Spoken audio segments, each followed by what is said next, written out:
Plaque नियंत्रण का मतलब है दांतों और आसपास की मसूड़ों की सतहों से माइक्रोबियल प्लाक को हटाना और उसके जमा होने से रोकना। यह प्रक्रिया दांतों की सफाई और मसूड़ों की सेहत के लिए बेहद जरूरी है। जब हम नियमित रूप से प्लाक हटाते हैं तो दांतों पर जमा होने वाले हानिकारक बैक्टीरिया से बचाव होता है। इससे मसूड़ों की सूजन कम होती है और ओरल हेल्थ बेहतर बनी रहती है। प्लाक नियंत्रण के मुख्य लक्ष्य हैं प्लाक के जमा होने को रोकना, कैलकुलस की फॉर्मेशन को धीमा करना और मसूड़ों की सूजन को कम करना। जब प्लाक को नियमित रूप से हटाया जाता है तो मसूड़ों की सूजन दूर होती है और ओरल हेल्थ वापस आती है। इसका तर्क यह है कि व्यक्तिगत और प्रोफेशनल दोनों तरह से प्लाक हटाने से दांतों और मसूड़ों की बीमारियों को रोका जा सकता है। अगर प्लाक नियंत्रण के दो मुख्य तरीके हैं। पहला, मैकेनिकल यानी ब्रश और इंटरेंटल एज से सफाई। दूसरा, केमिकल यानी विभिन्न रासायनिक एजेंट्स का उपयोग। मैकेनिकल तरीके में व्यक्ति खुद ब्रशिंग करता है, जबकि प्रोफेशनल तरीके में डेंटिस्ट स्केलिंग और रूट प्लानिंग जैसी प्रक्रियाएं अपनाते हैं। केमिकल उपायों में क्लोरहेक्सिन, फेनोल्स, क्वाटरनरी अमोनियम कंपाउंड्स आदि का इस्तेमाल। व्यक्तिगत मैकेनिकल प्लाक नियंत्रण मुख्य रूप से टूथब्रश, डेंटिफ्राइज, आदर्श ब्रशिंग तकनीक और इंटरेंटल एड्स के उपयोग से होता है। सही ब्रशिंग तकनीक और नियमित सफाई से दांतों पर जमा प्लाक को हटाया जा सकता है। इंटरेंटल एड्स जैसे डेंटल फ्लॉस, टूथपिक्स, ब्रशेस आदि से दांतों के बीच की सफाई भी सुनिश्चित होती है। यह तरीका हर व्यक्ति के लिए रोजमर्रा की आदत बनना चाहिए ताकि मैकेनिकल प्लाक नियंत्रण एड्स में मुख्य रूप से टूथब्रश और इंटरडेंटल एड्स शामिल हैं। टूथब्रश को ब्रिसल्स और हैंडल के प्रकार, ब्रिसल्स की सख्ती, शैंक डिजाइन और उपयोग के आधार पर वर्गीकृत किया जाता है। इंटरडेंटल एड्स में dental floss, toothpicks, brushes, yarn, gauze, strips, pipe cleaners आदि आते हैं। हाल ही में रबर टिप स्टिमुलेटर्स और वाटर इरिगेटर्स भी उपयोग में लाए जा रहे हैं। टूथब्रश को कई आधारों पर वर्गीकृत किया जाता है। ब्रिसल्स की प्रकृति नेचुरल या सिंथेटिक, ब्रिसल्स की सख्ती soft, medium, hard, shank design straight, angulated, indented और उपयोग एडल्ट या पेडियाट्रिक। पूर्णविराम इसके अलावा ब्रश के सिर के आकार और ब्रिसल्स के pattern, flat trim, multi level, wavy, zigzag के आधार पर भी वर्गीकरण होता है। ब्रिसल्स के चयन में उनकी सख्ती, लंबाई और सामग्री का ध्यान रखना जरूरी है। नायलॉन ब्रिसल्स अधिक लचीले होते हैं और टूटने की संभावना कम होती है। टेबल 37 के अनुसार एक्स्ट्रा सॉफ्ट ब्रश संवेदनशील मसूड़ों के लिए, सॉफ्ट ब्रश बच्चों के लिए, मीडियम ब्रश सामान्य सफाई के लिए, हार्ड ब्रश भारी ब्रशिंग के लिए और एक्स्ट्रा हार्ड ब्रश बहुत ही दुर्लभ मामलों में उपयोग होता है। टूथब्रश के सिर का आकार उम्र के अनुसार चुना जाता है। टेबल 37 के अनुसार 0-2 साल के बच्चों के लिए 15 मिमी, 2-6 साल के लिए 19 मिमी, 6-12 साल के लिए 22 मिमी और 12 साल से ऊपर के लिए 25 मिमी ब्रश सिर का आकार उपयुक्त है। सही आकार का ब्रश सिर दांतों की सफाई को आसान बनाता है और मसूड़ों को नुकसान नहीं पहुंचाता। अमेरिकन डेंटल एसोसिएशन एद के अनुसार ब्रश का सिर 1 से 1 क्वार्टर इंच लंबा होना चाहिए। उसमें 2-4 ब्रिसल्स की पंक्तियां, 5/16 से 3/8 इंच चौड़ाई, 5-12 टप्स प्रति पंक्ति और 80-86 ब्रिसल्स प्रति टप्ट होना चाहिए। इन स्पेसिफिकेशन का पालन करने से ब्रशिंग की गुणवत्ता और सफाई बेहतर होती है। ब्रशिंग के दौरान विभिन्न प्रकार की मोशन अपनाई जाती हैं, जैसे back and fourth, circular, elliptical आदि। सही मोशन से दांतों की सतह और मसूड़ों की सफाई बेहतर होती है। ब्रशिंग की तकनीक को समझना और सही तरीके से अपनाना जरूरी है ताकि प्लाक पूरी तरह से हट सके और मसूड़ों को नुकसान न पहुंचे। बैस विधि को इंट्रासुल्कुलर विधि भी कहा जाता है। इसमें ब्रश के सिर को दांतों की सतह पर $45 के कोण पर रखा जाता है और हल्के वाइब्रेटरी प्रेशर के साथ छोटे बैक एंड फोर्थ मोशन किए जाते हैं। इससे ब्रिसल्स मसूड़ों की सुल्कस और इंटरप्रोक्सिमल एम्ब्रेशर्स में पहुंचते हैं। हर जगह 20 स्ट्रोक्स किए जाते हैं और ब्रश को आगे बढ़ाया जाता है। यह विधि दांतों के उन बैस विधि में कई बार ब्रिसल्स को गलत जगह रखा जाता है, जैसे अटैच गिंगिवा पर। इससे मसूड़ों और दांतों की सतह की सफाई नहीं होती और मसूड़ों को नुकसान पहुंच सकता है। कभी कभी ब्रश को थकावट के कारण नीचे स्लाइड कर दिया जाता है, जिससे ब्रिसल्स सही जगह नहीं पहुंच पाते। इन गलतियों से बचना जरूरी है ताकि सफाई पूरी तरह से हो सके। मॉडिफाइड बैस विधि में पहले बैस विधि की तरह वाइब्रेटरी मोशन किया जाता है, फिर ब्रिसल्स को दांतों की सतह पर नीचे से ऊपर की ओर स्वीप किया जाता है।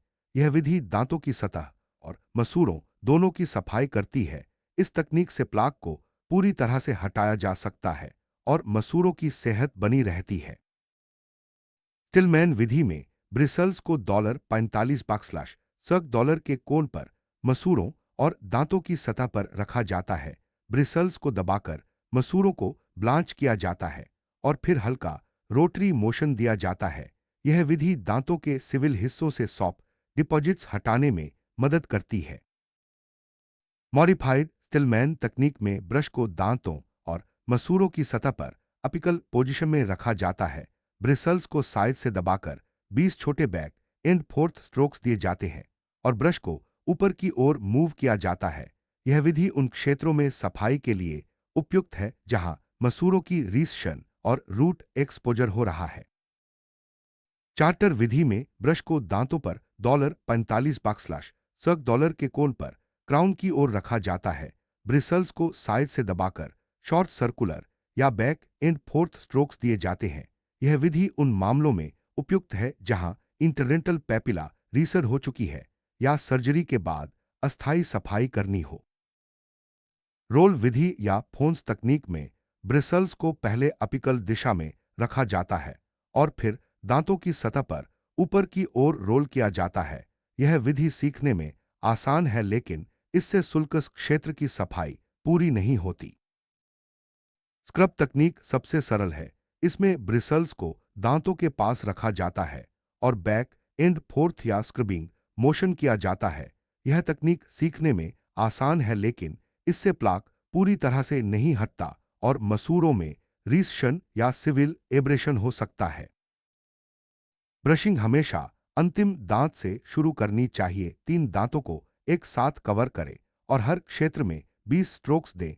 ओवरजिलस ब्रशिंग से मसूड़ों में रीसेशन, वेज शेप्ड डिफेक्ट्स और दर्दनाक अल्सरेशन हो सकता है। ब्रश के ब्रिसल्स फ्रे होने पर ब्रश बदलना जरूरी है। पावर टूथब्रश 1939 में पेश किए गए थे। इनमें विभिन्न प्रकार की मोशन होती है जैसे back and fourth, circular, elliptical आदि। पावर्ड ब्रश उन लोगों के लिए उपयुक्त हैं जिनमें फाइन मोटर स्किल्स की कमी है, छोटे बच्चों, विकलांग या अस्पताल में भर्ती मरीजों के लिए। पावर टूथब्रश की 3 पीढ़ियां हैं। पहली पीढ़ी बिजली या बैटरी से चलती है। दूसरी में वाइब्रेटिंग, रोटेटिंग हेड मूवमेंट्स और प्रेशर सेंसर हेड्स होते हैं। तीसरी में सोनिक और अल्ट्रासोनिक तकनीक होती है। इन ब्रशेस से सफाई आसान और प्रभावी होती है। पावर टूथब्रश से मरीज की मोटिवेशन बढ़ती है, सफाई में आसानी होती है, कम ब्रशिंग फोर्स लगता है और ब्रशिंग टाइमर से सही समय तक ब्रशिंग होती है। इन ब्रशेस से ओरल हेल्थ बेहतर बनी रहती है और सफाई में कोई विशेष तकनीक की जरूरत नहीं होती। सोनिक और अल्ट्रासोनिक टूथब्रश में ब्रश हेड को पाइजोइलेक्ट्रिक अल्ट्रासोनिक एमिटर से जोड़ा जाता है और हैंडल में पावर सप्लाई होती है। अल्ट्रासाउंड और सोनिक वाइब्रेशन से प्लाक हटता है और मसूड़ों की सुल्कस में 5 मिमी तक सफाई होती है। आयोनिक टूथब्रश में प्लाक हटाने के लिए पोलैरिटी का सिद्धांत अपनाया जाता है। हर तत्व में पॉजिटिव या नेगेटिव चार्ज होता है। आयोनिक इंटरैक्शन और ब्रिसल्स की मैकेनिकल क्रिया से प्लाक हटाने में मदद मिलती है। इंटरडेंटल एज में dental floss, unwax, wax, triangular toothpicks, brushes, proxa brush, bottle brushes, yarn, gauze, strips, pipe cleaners आदि शामिल हैं। ये एज दांतों के बीच की सफाई में मदद करते हैं और प्लाक को पूरी तरह से हटाते हैं। रबर टिप स्टिमुलेटर मसूड़ों की मालिश और सफाई के लिए उपयोग किया जाता है। यह मसूड़ों की सेहत को बनाए रखने में मदद करता है और प्लाक हटाने में सहायक है। वाटर इरिगेटर से दांतों और मसूड़ों के बीच की सफाई होती है। यह उपकरण पानी की धार से प्लाक और डेब्रिस को हटाता है और ओरल हेल्थ को बेहतर बनाता है। केमिकल प्लाक नियंत्रण में क्लोरहेक्सिरीन, फेनोल्स, क्वाटरनरी अमोनियम कंपाउंड्स आदि का उपयोग होता है। ये रासायनिक एजेंट्स प्लाक को हटाने और जमा होने से रोकने में मदद करते हैं। प्रोफेशनल प्लाक नियंत्रण में डेंटिस्ट स्केलिंग और रूट प्लानिंग जैसी प्रक्रियाएं अपनाते हैं। ये प्रक्रियाएं सबजिंगिवल प्लाक को हटाने में मदद करती हैं और मसूड़ों की सेहत को बनाए रखती हैं। प्लाक नियंत्रण का उद्देश्य माइक्रोबियल प्लाक को हटाना और उसके जमा होने से रोकना है। इसके लिए मैकेनिकल और केमिकल दोनों उपाय अपनाए जाते हैं। नियमित सफाई से दांतों और मसूड़ों की बीमारियों से बचाव होता है। शुरुआत में लोग दांतों की सफाई के लिए खुशबूदार पौधों, मिसवाक और अराक ट्री की टहनियों का इस्तेमाल करते थे। 1600 में चीनियों ने आधुनिक टूथब्रश का आविष्कार किया। 1780 में विलियम एरिस ने बोन हैंडल और हॉग ब्रिसल्स वाला ब्रश बनाया। 1900 के दशक में सेलुलॉइड प्लास्टिक ब्रश पेश किए गए और द्वितीय विश्व युद्ध के दौरान नायलॉन ब्रिसल्स का उपयोग। टूथब्रश में हैंडल, शैंक और हेड होता है। हेड में ब्रिसल्स होते हैं जो टप्स बनाते हैं। हेड का सिरा, टो और हैंडल के पास वाला हिस्सा हील कहलाता है। सही डिजाइन से ब्रशिंग आसान और प्रभावी होती है।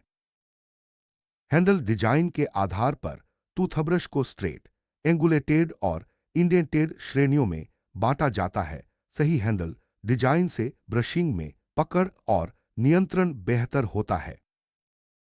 ब्रिसल्स दो प्रकार के होते हैं, नायलॉन सिंथेटिक और नेचुरल। हॉग पूर्णविराम नायलॉन ब्रिसल्स ज्यादा टिकाऊ और कम टूटने वाले होते हैं, जबकि नेचुरल ब्रिसल्स जल्दी टूटते हैं और उनमें बैक्टीरिया का संक्रमण ज्यादा होता है। ब्रिसल्स की सख्ती सामग्री, डायमीटर और लंबाई पर निर्भर करती है।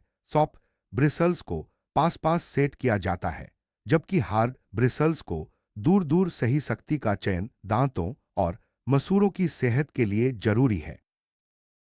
ब्रिसल्स के पैटर्न में flat trim, multilevel, wavy design, zigzag design आदि शामिल हैं। सही पैटर्न से सफाई में आसानी होती है और प्लाक पूरी तरह से हटता है।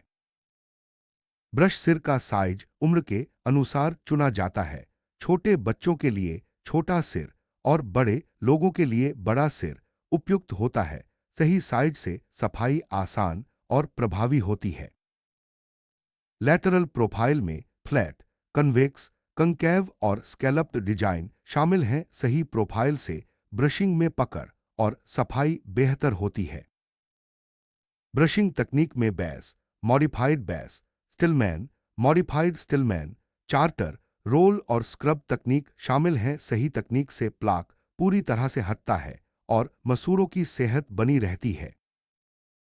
ब्रशिंग हमेशा अंतिम दांत से शुरू करनी चाहिए और 3 दांतों को एक साथ कवर करना चाहिए। हर क्षेत्र में 20 स्ट्रोक्स देने से सफाई पूरी होती है। ओवरजीलस ब्रशिंग से मसूड़ों में रीसेशन, वेज शेप्ड डिफेक्ट्स और दर्दनाक अल्सरेशन हो सकता है। इस प्रकार की ब्रशिंग से बचना चाहिए और सही तकनीक अपनानी चाहिए। ब्रश के ब्रिसल्स फ्रे होने पर ब्रश को तुरंत बदलना चाहिए। इससे सफाई की गुणवत्ता बनी रहती है और दांतों व मसूड़ों को नुकसान नहीं होता। पावर्ड टूथब्रश में बैक एंड फोर्थ, सर्कुलर और एलिप्टिकल मोशन होती है। इससे सफाई आसान और प्रभावी होती है। पावर्ड ब्रश उन लोगों के लिए उपयुक्त है जिनमें फाइन मोटर स्किल्स की कमी है, छोटे बच्चों, विकलांग या अस्पताल में भर्ती मरीजों के लिए। कोई भी एक टूथब्रश प्लाक हटाने के लिए सबसे श्रेष्ठ नहीं है। हर व्यक्ति की जरूरत, दांतों की बनावट, मसूड़ों की सेहत और ब्रशिंग की क्षमता के अनुसार ब्रश का चयन करना चाहिए। नियमित और सही तकनीक से ब्रशिंग करने पर ओरल हेल्थ बनी रहती है और दांतों व मसूड़ों की बीमारियों से बचाव होता है।